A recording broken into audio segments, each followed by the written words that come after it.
What's up, MI40 University? Getting into our final episode on cortisol. We're going to talk about how to manage it, some strategies to manage it, and kind of how does cortisol fluctuate naturally in my body throughout a day. So cortisol is a key hormone for allowing us to actually make it through a night's sleep and to have energy in the morning. And what I mean by that is the amount of cortisol in our system shifts throughout the day, has a natural circadian rhythm. In terms of our day, what should happen is as you're sleeping, cortisol will start to rise slowly so that you're actually releasing fuel while you're asleep, because you're not eating while you're sleeping, or you shouldn't be anyway. But then you get into this point where it gets a little higher, a little higher, a little higher, a little higher, and then right as about when you're supposed to wake up, cortisol starts to ramp up much faster so that when you wake up, you're alert and you have energy and your body has all of these fatty acids to use for fuel. This is great because it's putting your body in a state where it's actually you're running off of your own body fat. This is one of the reasons that it's important to have breakfast be, optimal. You don't want to have a huge insulin surge at breakfast because cortisol is already high at breakfast time. So when we think of how our cortisol rhythm should go, it should be high in the morning, and then throughout the course of the day, it's going to end up dropping down. Usually for most people, it's about noon is when their cortisol kind of peaks. So they have energy in the morning, consistent energy, and then it starts to drop down and go from there. As we get closer and closer to sleep, we want cortisol to be lower and lower and lower so that we can fall asleep. Usually at about 6 p.m., it should be fairly low and then start to really fall off at that point. When your cortisol rhythm gets dysregulated, what happens is you may have poor energy in the morning, then more energy later in the day, and trouble falling asleep. Or you may be waking up in the middle of the night and then crashing early in the day. There's a lot of different things that can happen when your cortisol rhythm is off. So you want to make sure that you're doing all the things that you can to make sure your cortisol rhythm stays where it's supposed to be.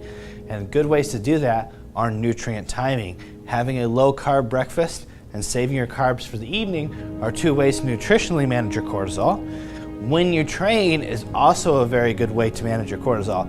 If you have the option, training early in the day, because training is going to naturally increase cortisol production, is always the best way to help your cortisol rhythm stay on track. If you're a person who should be training in the morning and you train late at night, it's going to give you a cortisol surge late at night that may not come down fast enough and can interfere with sleep quality and ultimately start shifting your cortisol rhythm. What we don't want to do is get that rhythm off balance to where then your daytime energy is off, your insulin sensitivity gets thrown off because of where your cortisol is high, and it makes it much harder to have performance-based workouts, and it makes it much harder to keep your body composition in check. So training early in the day and managing your nutrition so that it's low carb in the morning, higher carb in the evening are a couple ways to manage it.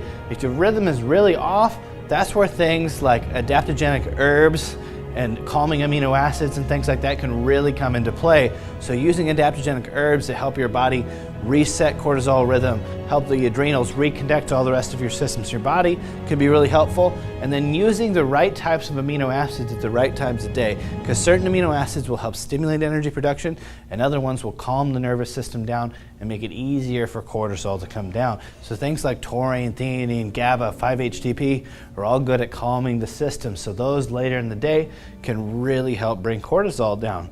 Things like acetylcarnitine, tyrosine, those things are really good at bringing energy up. So you don't want to have those things late in the day. So taking a pre-workout that's full of caffeine and tyrosine and phenylalanine and all sorts of things to get your system and your nervous system all amped up and ready to go, it's not a good idea when we're trying to get cortisol down during the day or later in the day, because now you're going to be in a situation where you should be going down, but you have all these aminos and all of these stimulants in your body that are keeping cortisol up when it should be going down. So your rhythm's going to get shifted off, your sleep's going to get dysregulated, your insulin sensitivity is going to get dysregulated, and body composition will suffer in the long run. And if body composition is suffering, that means it's harder to put on muscle mass. So if you want to stay lean and you want to build muscle, manage when your cortisol is high by eating properly and training at the optimal time if you can.